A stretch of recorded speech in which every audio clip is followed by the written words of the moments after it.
Les exhortamos, hermanos, a que amonesten a los indisciplinados, animen a los desalentados, sostengan a los débiles y sean pacientes con todos. Oremos.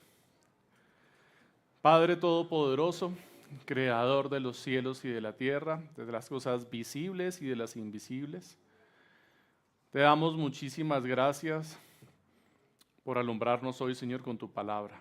Pero te rogamos, amado Señor, que tu palabra no solamente caliente nuestros cuerpos, sino que también, Señor, tú traigas vigor a nuestros huesos, Señor. Nos vivifiques y nos impulses, Señor, a vivir por esta palabra. Te clamamos, amado Señor, que impulses nuestras vidas por el camino correcto, por la senda que tú has trazado para nosotros, para vivir en santidad, como nos has llamado, Señor, para poder dar gloria a tu nombre y testificar de las glorias de tu nombre a la creación, Señor, a los que se encuentran perdidos y apartados, quienes no han abierto sus ojos delante de tu luz y quienes aún no han sido calentados con tu sol. Te ruego, amado Señor, que tengas hoy compasión de nosotros, Señor, y tu palabra venga sobre nuestras vidas, Señor, guiándonos en arrepentimiento, en cualquier pecado que no sea descubierto. Nos traigas ánimo y aliento, Señor, en medio de nuestras debilidades y en la tentación que tenemos en enfrentar las pruebas, pero que también nos des consuelo, Señor, en medio de nuestras aflicciones y tristezas, en medio de la soledad o en medio, Señor, de la angustia.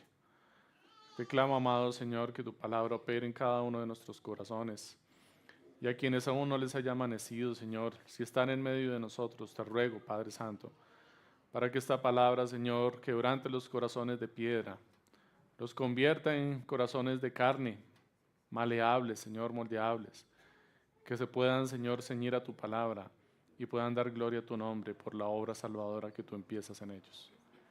Gracias te doy por cada uno de mis hermanos aquí presentes, por los niños, te ruego que también, Señor, operes en sus vidas y en la mía, Señor, ten compasión de mí. Concédeme hablar, Señor, delante de mis hermanos con gracia, suficiente, Señor, como para que no se fijen en mí, sino que se fijen en tu palabra, Señor, que sean tus palabras a través de mi boca y no las mías, Señor, y que puedan, mis amados hermanos, hallar gracia delante tuyo por medio de esta palabra predicada y esta palabra transforme sus corazones. Amén. Bueno, muy bien. ¿Se escucha claro? Ok. Bueno, muy bien, mis hermanos, continuamos con la misma temática que teníamos de la crianza. Cómo los padres deben estar criando a sus hijos o cómo los padres deberían criar a sus hijos. Pero recuerden que aunque esta temática parece estar limitada en sus aplicaciones solamente a los padres, entendemos que está aplicada también para todos nosotros como creyentes y como a la comunidad de cristianos, porque básicamente, ya lo hemos visto antes, pero si usted se ha perdido uno de los sermones anteriores, se lo podemos recordar rápida y fácilmente. Básicamente la labor de los padres hacia sus hijos es la misma labor del discipulado, es decir, es la relación que construye el líder discipulador, el pastor, el anciano de la iglesia o el hermano más maduro de la iglesia con aquellos hermanos que apenas están aprendiendo, llegando a la fe o apenas están conociendo de la palabra del Señor. Es básicamente la misma relación, es una relación de discipulado.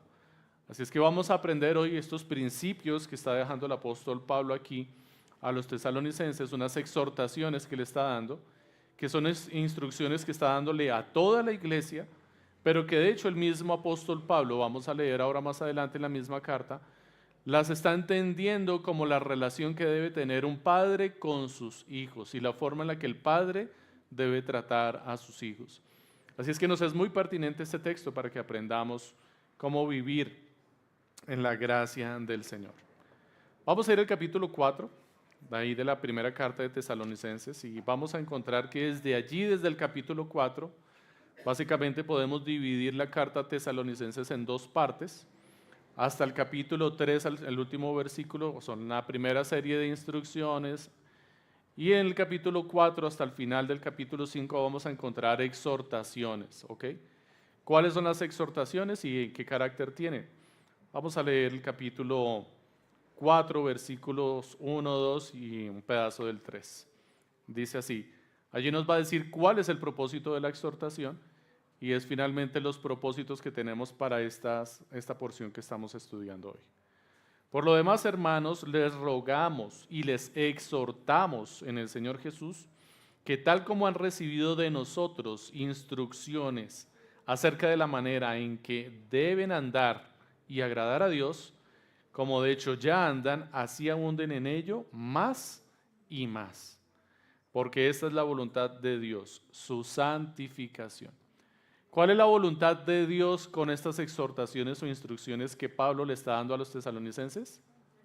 Nuestra santificación. ¿Y cuál es la voluntad de Pablo, el propósito de Pablo para exhortar a sus hermanos? A andar y agradar a Dios. A andar conforme al propósito de Dios y agradar a Dios. Lo que Pablo tiene en mente para que los tesalonicenses aprendan con esta serie de exhortaciones es que ellos aprendan a andar conforme al propósito de Dios y a agradar a Dios. Y es que si somos creyentes, debería ser nuestro propósito buscar siempre agradar a Dios en todo lo que hagamos. Así es que estas exhortaciones son muy pertinentes para nosotros si es que nosotros queremos agradar a Dios y deberíamos querer agradar a Dios. El querer agradar a Dios no es natural en el ser humano. Nadie quiere hacer la voluntad de Dios. Todo el mundo quiere hacer su propia voluntad. Queremos agradarnos a nosotros mismos. O queremos agradar a los ídolos que nosotros mismos nos inventemos. Generalmente vivimos mucho de los prejuicios y del qué dirán. Así es que uno de los mayores ídolos con los que tenemos que lidiar, particularmente yo lidio bastante con este ídolo, es querer agradar a los hombres, ¿no? Siempre queremos agradar a los hombres. Nos cuesta trabajo decir que no. Y este ídolo que construimos busca o demanda de nosotros hacer cosas que le agraden a las demás personas. Entonces, siempre que alguien nos pide un favor o nos pide algo, aunque nosotros sepamos que no sería bueno hacerlo, que nos va a costar trabajo o que voy a tener que descuidar algunas cosas, nos va a costar trabajo decir que no, porque preferimos buscar caerle bien a las personas, agradar, que las personas construyan un buen juicio de nosotros, que hacer lo correcto y decir no, tal vez quedar mal, pero hacer lo que debo hacer en mi casa y con mis responsabilidades. Pablo nos está animando entonces aquí más bien a negarnos a nosotros y agradar ¿a quién? A Dios. Es decir, aprender a decir no, a poner las palabras difíciles en nuestra boca. Y así es como vamos a abordar estas exhortaciones que están allí. Y el título para nuestro sermón es Padres que administran la gracia con sus hijos. Padres que han aprendido a administrar la gracia en la crianza con sus hijos. ¿Cómo vamos a administrar esta crianza con nuestros hijos, papás? Bueno, si se dieron cuenta, el texto es sencillo, tiene un orden claro, tiene una estructura sencilla y vamos a encontrar ¿cuántos puntos en el texto? 4, ¿cierto? Son claros, ¿no? Son muy evidentes. ¿Cuáles son esos 4 puntos claros que encontramos allí? El primero, ¿qué hay que hacer con los indisciplinados? Amor. Ser pacientes. ¿Con quién? 7, dar aliento a una persona. Más bien, demostramos ser benignos entre ustedes como una madre que cría con ternura a sus propios hijos. La labor que está haciendo Pablo, Silvano y Timoteo, que son los que escribieron la carta, los que estuvieron allí y enviaron la carta a Tesalónica, dice que quieren o buscan, procuran tratar a los de Tesalónica, a sus discípulos, ¿como qué? Como una madre trata a sus hijos. ¿Y cuál es la característica? Ternura. Así es que uno de los principios para poder aplicar estos 4 puntos que vamos a ver es que tratemos a nuestros hijos como una madre trata a sus hijos, con ternura. La segunda está en el versículo 11, ahí en el mismo capítulo 2. ¿Saben además de qué manera los exhortábamos, alentábamos e implorábamos a cada uno de ustedes? ¿Cómo? Un padre lo haría con sus propios hijos. Si se dan cuenta, de hecho está utilizando básicamente las mismas instrucciones que está utilizando para el final, pero ¿de dónde las sacó él? ¿De dónde él saca esta enseñanza y la necesidad de exhortar y de alentar? ¿De la labor que cumple?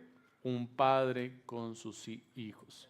De la misma forma que un padre asume esta parte, este rol un poco más difícil que requiere firmeza para con sus hijos, Pablo está tratando a sus hermanos de Tesalónica y quiere que nosotros nos tratemos así como hermanos en la iglesia, los unos con los otros, pero también de forma particular que los padres traten a sus hijos.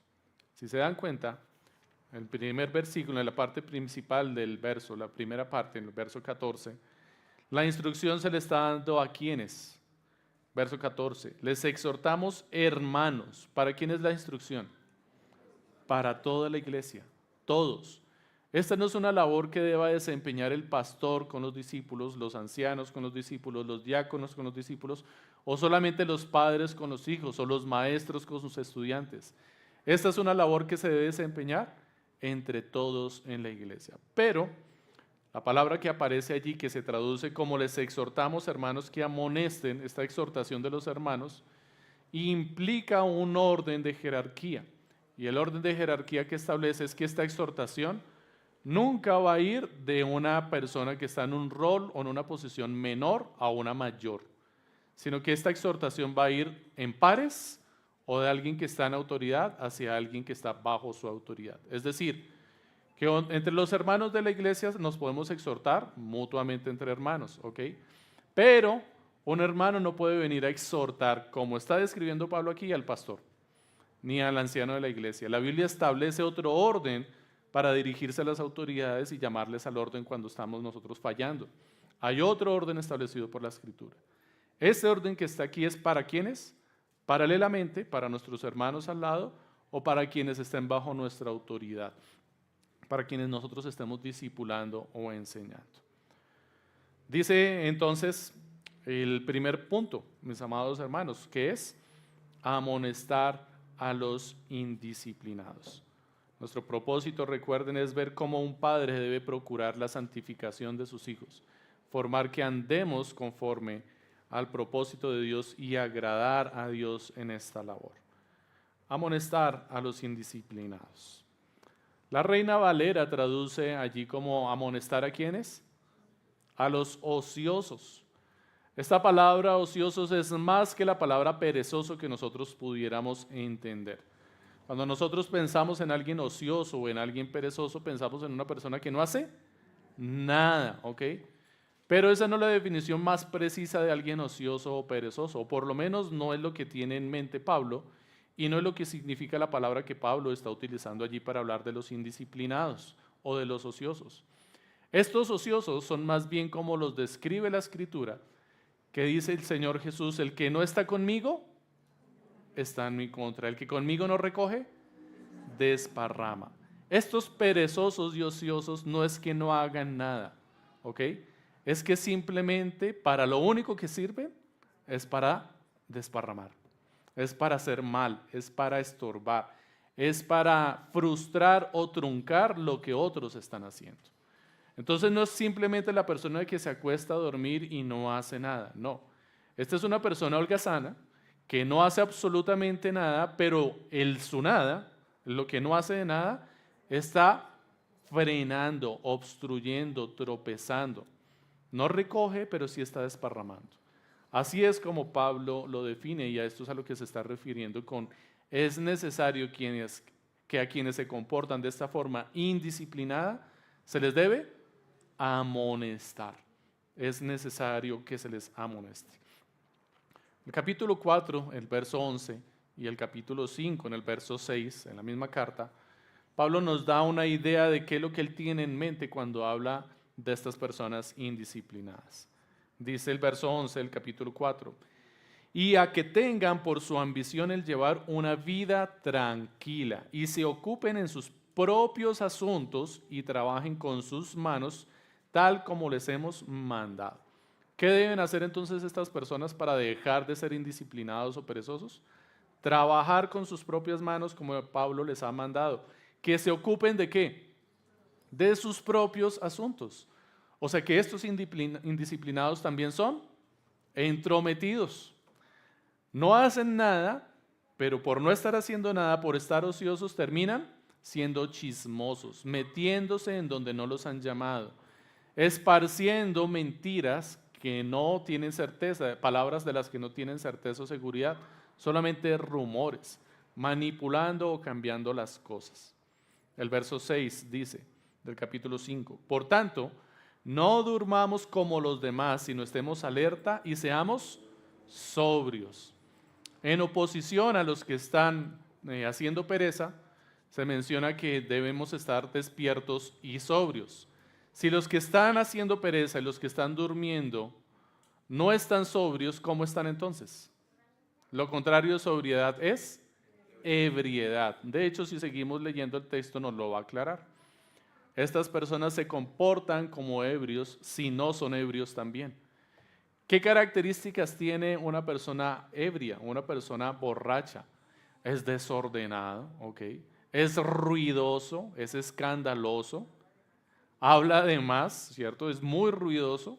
De hecho, no solamente habla de más, sino que particularmente le sube el volumen a sus comentarios, hace bromas fuera de lugar, fuera de contexto, de doble sentido. Es incómodo escucharlo, es irritante escuchar a una persona ebria. Además de eso, es torpe y por donde pasa va dejando caos y desorden.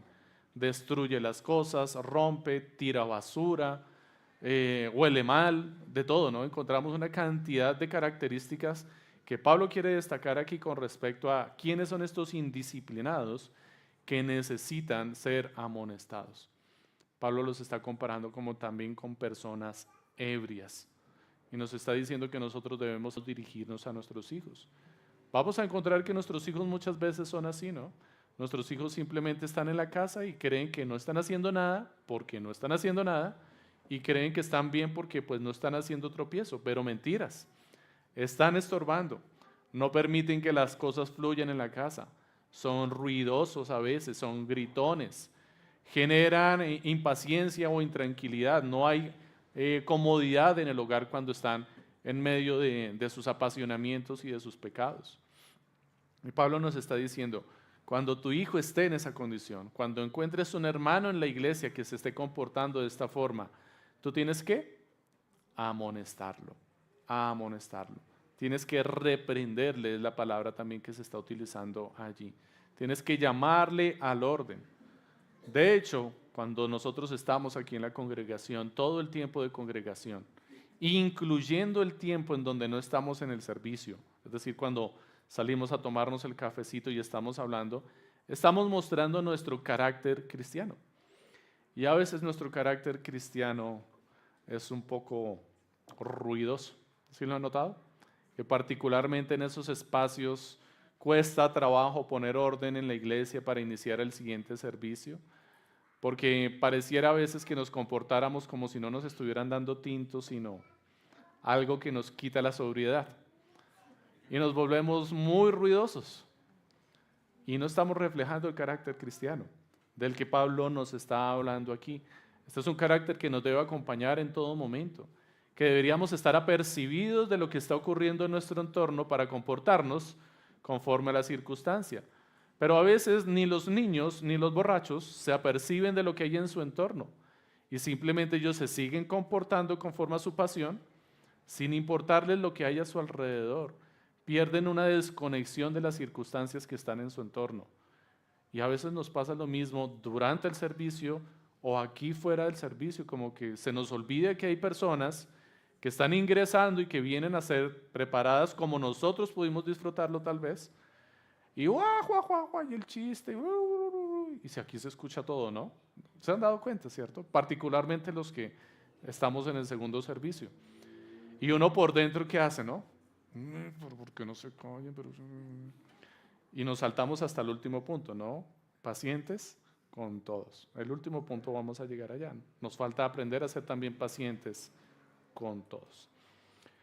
Las palabras que Pablo está utilizando aquí para dar la instrucción particular que se debe aplicar a cada caso son todos verbos y todos son imperativos, es decir, todos son una orden, una instrucción que se debe atender de inmediato. Amonestar es una palabra que de hecho ya habíamos visto en esta misma serie de predicaciones y es la que Pablo está utilizando en Efesios y en Colosenses para referirse a la disciplina hacia los hijos. ¿Recuerdan que la palabra cuando la traducíamos literalmente significaba fijar en la mente?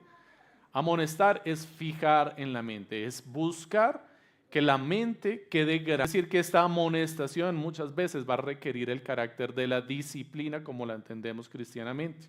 Una corrección muchas veces va a requerir dolor con la varita, imprimir en su mente que cuando tiene esta conducta, este comportamiento, eso va a traer una consecuencia dolorosa, ese camino de maldad, y ande más bien buscando agradar al Señor.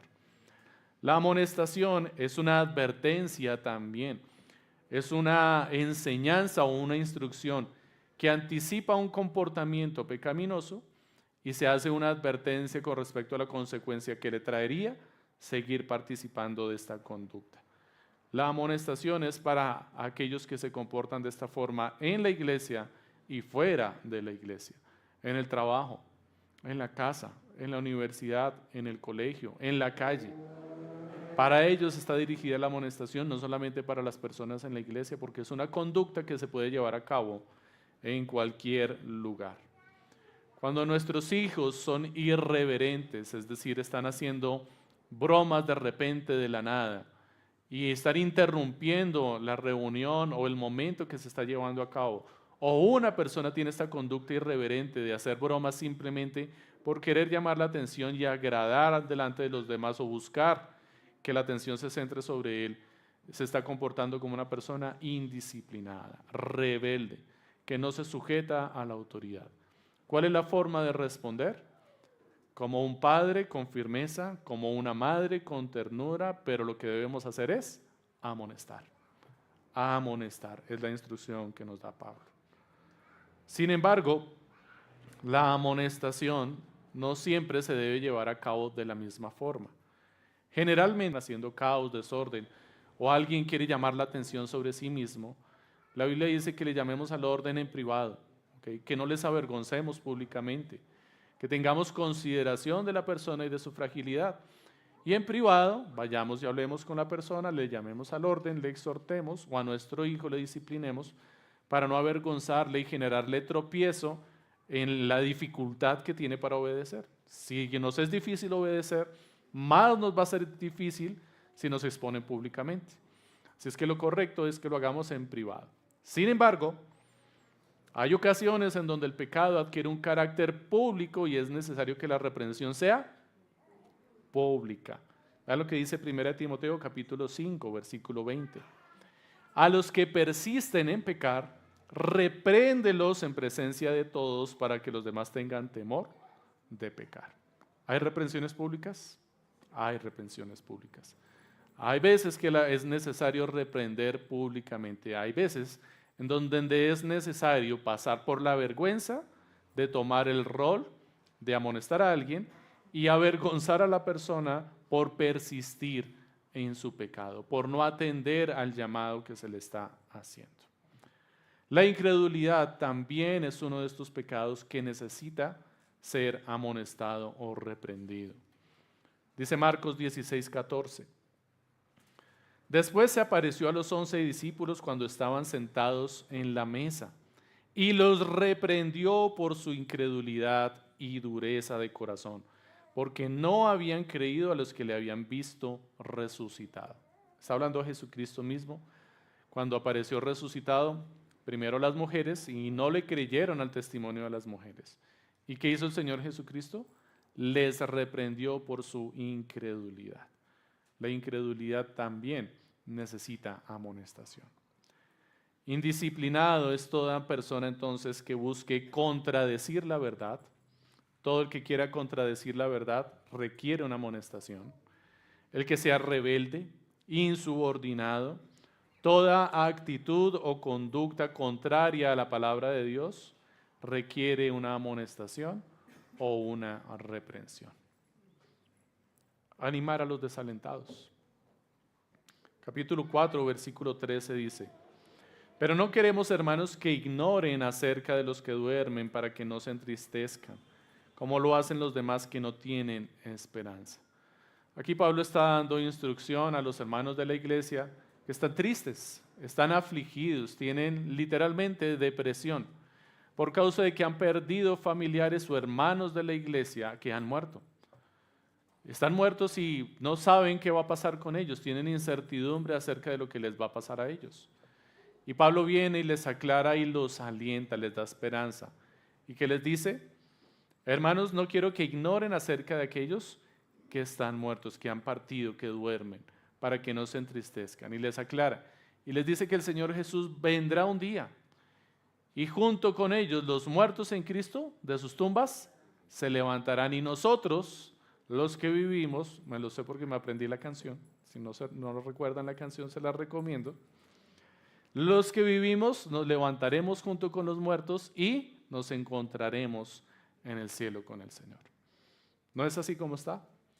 Nos está dando esperanza de que un día nos volveremos a encontrar con nuestros hermanos que han muerto en la fe, que se han apartado de la fe. Y es lo que Pablo tiene en mente para venir a hablar al final en el versículo 14 de aquellos que necesitan ser alentados. ¿Quiénes son los que necesitan ser alentados? Los que están tristes, los que están afligidos, los que están pasando por depresión, los que tienen angustia en su corazón. Ellos necesitan ser alentados. La palabra alentados aquí literalmente, y aparece solamente esta vez en el Nuevo Testamento, no aparece más veces. Literalmente la palabra significa alma pequeña. Desalentados significa alma pequeña. Para nosotros en español tenemos algunas otras palabras que nos pueden ayudar a entender qué significa esto de alma pequeña. Tenemos palabras nosotros como personas sin coraje para enfrentar los problemas cotidianos. Cuando le falta valor a una persona, cuando le falta coraje, esta es una persona desalentada. Una persona pusilánime, que es una persona cobarde, una persona temerosa, una persona que no tiene valor para enfrentar circunstancias, problemas o a otras personas en caso de ser necesario. Esto es una palabra que en nuestro idioma nos ayuda a entender quiénes son los desalentados. Son las personas deprimidas o las personas agobiadas. A veces, mis amados hermanos, nos resulta difícil comprender a nuestros hijos, también comprender a nuestros hermanos cuando están tristes o cuando están desanimados. Vemos a nuestros niños pequeños o tenemos un hijo o adolescente, 13, 14, 15 años, 22, que están enfrentando depresión, están enfrentando tristeza. Y uno dice, pues, pero ¿qué depresión puede enfrentar un chico de estos? O sea, ¿qué cosa le puede venir a afligir la vida? A lo sumo está afligido porque no pudo ver su capítulo de la serie favorita y se la perdió esta semana. A lo sumo está triste porque no lo llamó un amigo en el día de su cumpleaños. Y nosotros pensamos que las cosas que afligen a nuestros hijos son cosas irrelevantes, son cosas como, ay, pues, ya, o sea, madure. Sí, o sea, eso no tiene sentido. Pero no entendemos que aunque la aflicción que ellos estén enfrentando sea por una circunstancia que no tiene sentido, la tristeza que están experimentando sí es real. Su tristeza sí es real. Si sienten un dolor en su corazón, si tienen una aflicción. El problema es que se están afligiendo por cosas tal vez irrelevantes, ¿ok? Pero sí están experimentando una tristeza. Y lo que nos está diciendo Pablo en la instrucción, lo que nos alienta el Señor Jesús también en su palabra, no es si están experimentando por X o Y razón la tristeza. Nos dice si están tristes, sin importar la circunstancia. Si están tristes, ¿qué necesitan? Aliento. Necesitan ser alentados, necesitan compañía, necesitan que nosotros estemos ahí para ellos, independientemente de la circunstancia. Ahora, claro, eso no significa que los vamos a dejar en su error, que los vamos a dejar en su pecado, porque se les va a constituir en pecado. Van a empezar a lamerse las heridas, diríamos nosotros en una expresión cotidiana, ¿cierto? Van a empezar a seguir allí afligiéndose en la carne, como el que experimenta una decepción amorosa y en vez de poner música que le ayude a salir de la situación, pues pone, ya saben qué pone, ¿no? Como una música que lo sumerge a uno más en la depresión y en la tristeza. Nosotros deberíamos estar allí para animarles, pero mostrarles ese no es el camino. No te aflijas por eso. Aflígete por algo relevante. Aflígete por la muerte de un ser querido. Aflígete por la muerte de un hermano. Aflígete por una pérdida realmente valerosa. Aflígete porque se están muriendo las personas sin Cristo. Aflígete porque las personas están perdiendo la vida por causa de la tristeza y de la depresión. pero no te sigas afligiendo por estas situaciones que no tienen sentido. Nosotros, mis amados hermanos, como padres y hermanos maduros en la fe, necesitamos aprender a ser considerados con las personas que están en tristeza. Necesitamos aprender a ponernos en su lugar y a comprenderles. Y no tener esos comentarios burlones que a veces como padres tenemos con nuestros hijos. Y yo, lamentablemente, entiendo que lo he hecho constantemente. Cuando al principio mis hijos quieren comentarme o les veo afligidos y tristes, uno hace la misma actitud, ¿no? Como que, o sea, achántese por otra cosa, pero por eso, sí, o sea. Y esa actitud y esos comentarios que está haciendo, está cercenando el camino de comunicación entre los hijos y los padres. La próxima vez que nuestro hijo esté triste o afligido por algo, y que posiblemente sí le esté afligiendo profundamente y sea una causa real de aflicción, no la va a querer compartir. ¿Por qué? Porque va a decir, para que mi padre haga, y van a empezar a lidiar con sus problemas solos. Y creo que no queremos eso. Y creo que ni el Señor Jesús quiere eso, ni Pablo, porque nos está llamando a construir una vida de comunidad en donde todos nos preocupemos los unos por los otros. A veces, de hecho, también cometemos ese error en la iglesia con nuestros hermanos, y desde aquí, desde el púlpito, también lo podemos cometer nosotros. Cuando en medio de nuestra predicación o en medio de nuestras consejerías o en medio de la conversación que tenemos con los hermanos, hacemos comentarios que resultan hirientes o ofensivos con el propósito de querer hallar gracia ante los demás, porque el pastor quiso hacer un chascarrillo y un chiste, pero resultó que en medio del chiste le resultó ofensivo y profundo a una persona que está experimentando aflicción y tristeza por esa circunstancia, y después no se va a atrever a decirle, pastor, es que yo estoy triste por esta razón. ¿Por qué? Porque quedó dentro de todo el contexto de la iglesia y del pastor que eso es algo que no vale la pena, que eso es algo por lo cual no tiene sentido estar triste. Y puede que sea verdad, pero está limitando la comunicación entre las personas. Y necesitamos aprender a mejorar nuestra forma de comunicación en este sentido.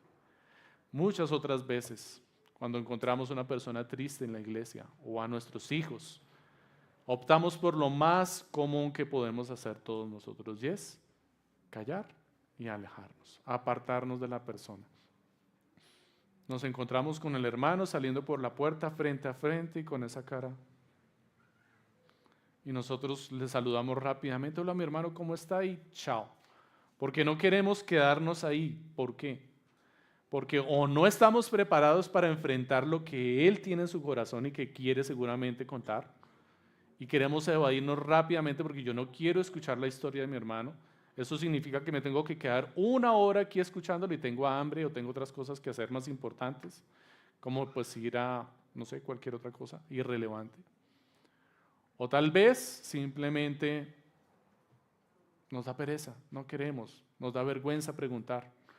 Muchas veces simplemente nos da vergüenza preguntar, no queremos preguntarle a la persona, no queremos pasar por esa pena de decirle, oye, ¿por qué estás triste? ¿Qué tienes? Te veo afligido. Y que la persona tenga que contarnos su historia, o que de pronto la persona nos diga, no, estoy bien. Y nosotros quedemos mal porque de pronto la persona no sienta la confianza para contarnos. Y ahora nos pongamos nosotros tristes. Y digo, ay, no confían en mí. Y nos victimizamos. Eso ocurre en nuestros corazones. Y estamos hiriendo los corazones de nuestros hermanos, de nuestros hijos. Y no estamos obrando como creyentes.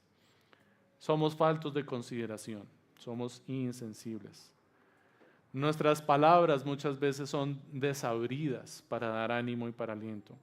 No expresan un interés genuino en las personas.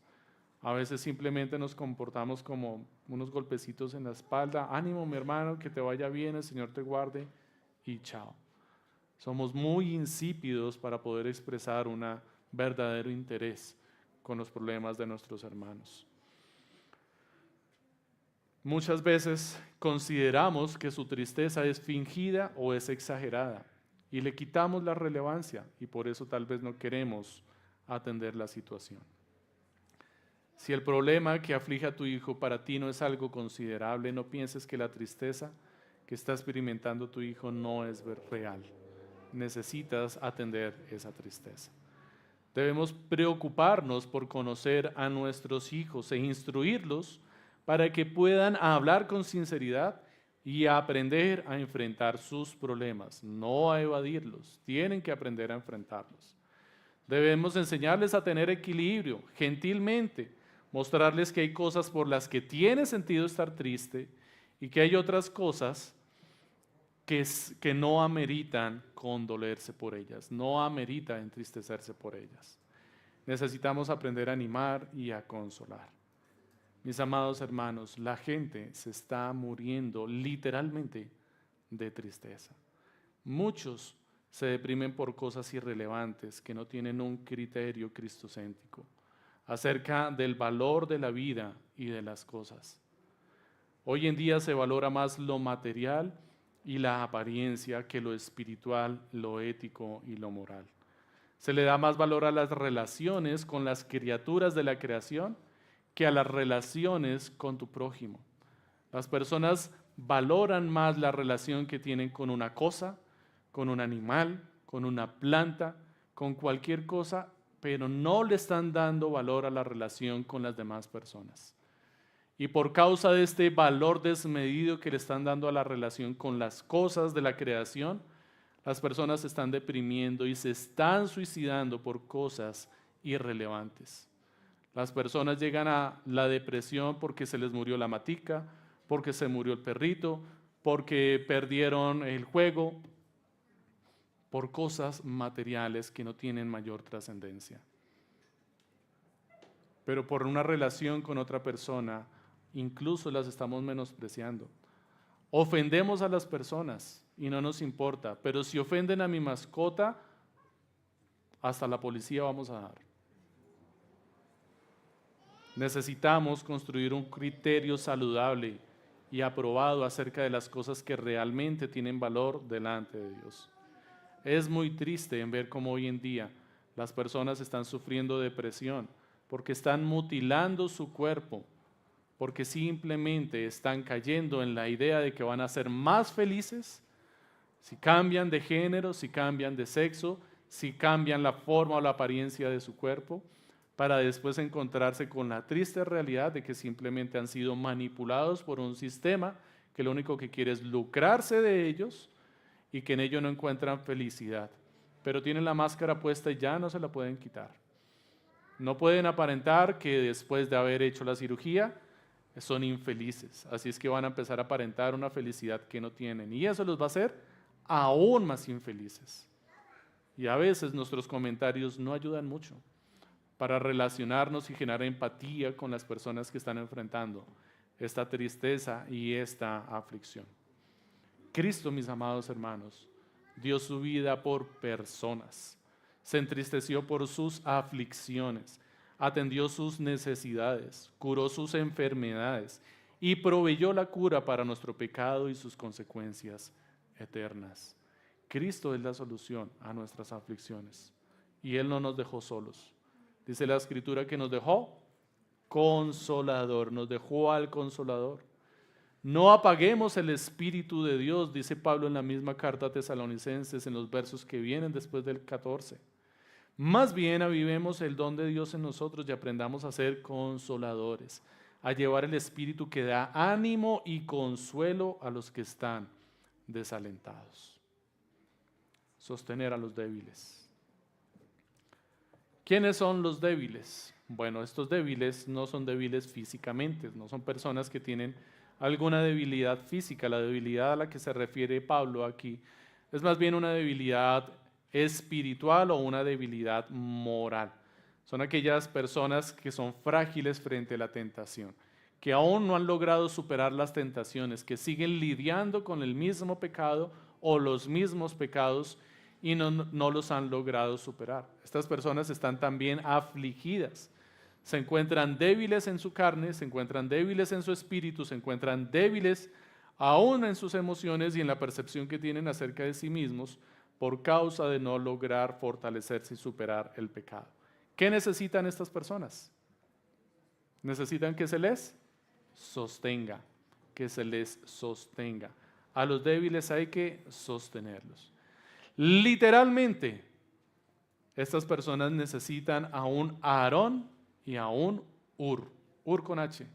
Es un nombre propio de una persona, no es Ur de los caldeos. Necesitan a dos hermanos que estén a su lado. Necesitan a sus padres que estén a su lado. Necesitan a Aarón y a Ur que tengan sus brazos en alto. ¿Recuerdan el contexto del pasaje? Muy bien. ¿Cuáles son los protagonistas principales de este pasaje?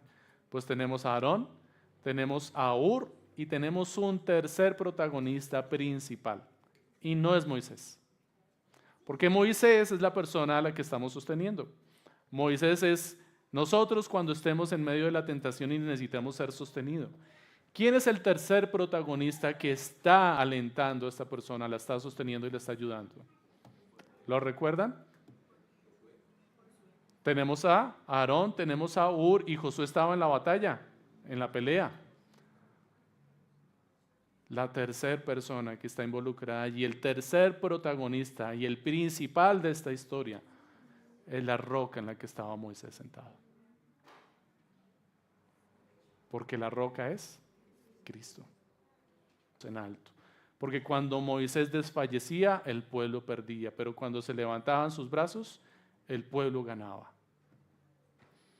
Literalmente, mis amados hermanos, lo que nosotros necesitamos es la iglesia de Cristo. Necesitamos a nuestros padres, que nosotros como padres seamos cuidadosos con nuestros hijos y cuando estén en medio de la tentación estemos ¿dónde? Allí sosteniéndoles sus brazos, cuidándoles de que no caigan, de que no desfallezcan para que no pierdan la batalla. Pero todo eso es un esfuerzo infructuoso si no estamos sobre la roca que es Cristo. Si no hemos llevado a nuestro hijo a la roca que es Cristo, es un esfuerzo infructuoso. Si tú no conoces a Cristo y no llevas a Cristo para que tu hijo se apoye en él, es un esfuerzo infructuoso. Si tú no sabes llevar a Cristo a tu hermano en la iglesia que está en medio de la tentación, todos los esfuerzos que hagas por llamarlo, acompañarlo, estar con él, estar pendiente, llevarlo para aquí, llevarlo para allá, para que no peque, es un esfuerzo infructuoso si no está la roca que es Cristo. Sobre Cristo está nuestro fundamento. Él es el fundamento de nuestra firmeza. No sabemos qué estaba haciendo Moisés, Aarón y Ur allí en el monte. Sabemos que tenían sus brazos en alto y que Moisés tenía el bastón en una de sus manos y cuando se cansaba lo pasaba al otro. Y ellos le estaban ayudando a sostenerse para que no cayera. Pero me gustaría creer, entender y pensar que tal vez lo que ellos estaban haciendo allí era orar. Que definitivamente necesitamos orar. Y de hecho, las exhortaciones que vienen después del versículo 14, allí en Tesalonicenses, Pablo menciona la importancia de la oración en medio de la lucha contra la tentación, contra el pecado. Necesitamos orar también. La oración, mis amados hermanos, es un apoyo inevitable en medio de la lucha contra la tentación. Como padres debemos reconocer cuáles son las luchas de nuestros hijos para acudir a ellos en los momentos del combate y sostenerlos en oración. Unirnos a ellos en su lucha. Estar allí lado a lado con nuestros hijos. No apartarnos sino dejarlos. No dejar a nuestros hermanos en medio de la lucha. Por último, ¿cuál tenemos? Ser pacientes. Y esta última instrucción tiene una particularidad. Si usted se da cuenta, las anteriores tenían un campo de acción muy preciso, muy específico, ¿cierto? Entonces, a los indisciplinados, ¿qué hay que hacerles? Amonestarlos, ¿cierto? Después, ¿qué seguía? A los que están desalentados, ¿qué hay que hacer? Animarlos. Y a los que están débiles, hay que sostenerlos. Cada uno tiene un campo de acción. Ahora la pregunta es, ¿con quiénes hay que ser pacientes? Con todos. Con todos tenemos que ser pacientes. No solamente con los desanimados, no solamente con los indisciplinados, con todos debemos ser pacientes. De hecho, necesitamos nosotros, como le decía a los niños, nosotros ser pacientes con nuestros hijos. Pero tenemos que enseñarle a nuestros hijos que sean pacientes con nosotros, porque nosotros también pecamos, porque nosotros también somos susceptibles a caer. Nosotros también somos susceptibles a tratarlos mal, a ponernos iracundos, a gritarles, a ignorarlos, a ofenderles.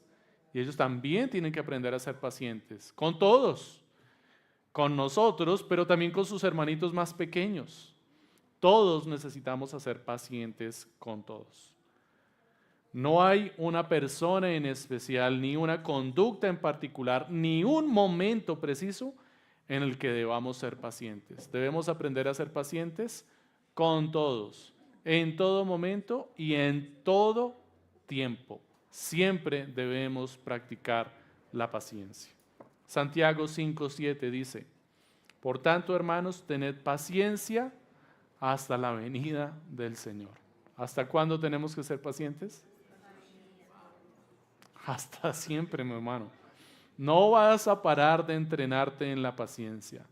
Si un día tú dijiste, Señor, dame paciencia, y al otro día desististe porque el Señor te mandó un montón de pruebas para que aprendieras a ser paciente, lo siento mucho, pero esto no se va a acabar fácil. Todos los días vas a tener que aprender a ser paciente, en todo lugar y con todas las personas. Y eso incluye a los que están afuera, a los incrédulos, a los mendigos, a los borrachos.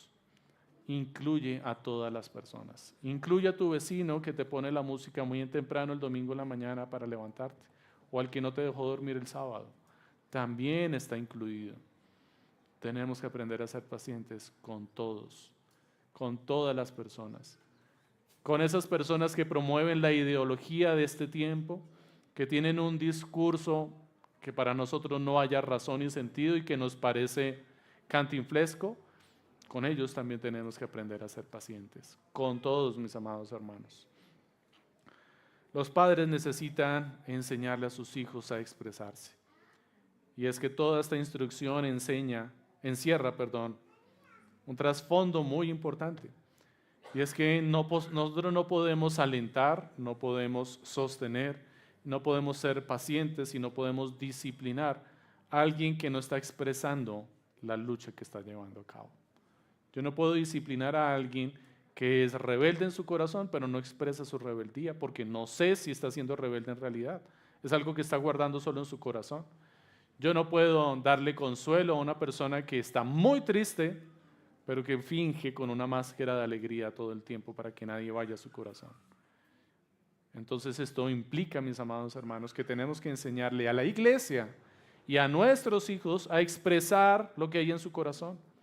Nosotros como padres y como hermanos tenemos que aprender a ser diligentes en conocer a nuestros hijos, conocer a nuestros hermanos, identificarlos. Seguramente usted ya conoce a muchos hermanos en la iglesia y los ve en la iglesia cuando entran y entran muy sonrientes saludando a todo el mundo, pero de repente cuando se dan cuenta que nadie está por ahí mirándoles, se les escurre la cara. Pero tú que estás pendiente y lo conoces ya sabes qué le pasó. Y él simplemente no quiere que nadie vaya y le pregunte por qué está triste, pero tú lo conoces. Y vas y le preguntas, ¿qué te pasa, mi hermano? No, nada, todo bien. Hermano, yo sé que tienes algo, ¿qué te pasa? Estoy bien, estoy bien. Pero la palabra que dice que se necesita, insiste, sé sabio, ve hasta el fondo, identifica el corazón de tu hijo, identifica el corazón de tu hermano y saca lo que hay allí. Porque de lo contrario se va a morir. Se va a morir en su aflicción, en su tristeza o en su pecado. Necesitamos ser diligentes y esforzados, mis hermanos. No hay excusa. No podemos decir no sabía, él no dijo nada, él estaba callado. Es que mi hijo llega y se encierra todo el tiempo a los videojuegos o a ver películas, pues uno cómo sabe si está bien o no. Texto. No podemos poner en práctica si no sabemos lo que está pasando en el corazón de nuestros hermanos. La paternidad cristiana no es una mera aplicación de a seguir de cómo relacionarnos con los demás, sino que tenemos todo lo necesario para administrar gracia a nuestros hijos y a la iglesia. Tenemos la roca de nuestra salvación en la que podemos descansar. Tenemos a la iglesia que nos da una mano para obrar con firmeza cuando sea requerido, y tenemos otra mano que es el Espíritu Santo para obrar con ternura. Amonestar con verdad nos anima en nuestras debilidades, nos sostiene en nuestras luchas y nos muestra una paciencia sin fin. La paternidad cristiana es una extensión del ministerio de Cristo en el hogar. Él nos amonestó con verdad, amor, y nos animó en nuestras debilidades con esperanza. Nos sostiene en oración y es paciente con todos en todo. La gracia de Cristo es la base de nuestra corrección, guía, consuelo y paciencia como padres. Mis amados hermanos, tenemos un gran desafío por delante, de cuidar de nuestra iglesia y de cuidar de nuestros hijos. Seamos diligentes y esforzados en este llamado. Oremos. Padre Celestial, te damos muchísimas gracias por haber sido considerado con nosotros. Señor, aún no entendemos cómo tú, siendo Dios y sin tener necesidad de la creación, sin tener necesidad de nosotros, Señor, propicia, Señor, lo vemos y lo vivimos a diario, Señor. Esta creación se sostiene todavía por tu pura gracia y tu bondad, Señor. Concédenos, amado Señor, vivir igual, tener la misma consideración con nuestro prójimo, tener la misma consideración con los pecadores que se burlan de nosotros, tener la misma consideración con nuestros hijos, que se han cerrado en su corazón y no nos quieren hablar, Señor. Ayúdanos a tener la misma consideración, Señor. A hablarles con firmeza, pero también con ternura, Señor. A podernos dirigir a ellos, Señor, y amonestarles cuando sea necesario, alentarles, darles sustento, sostenerlos, Señor, y ser pacientes con ellos. Gracias, amado Señor.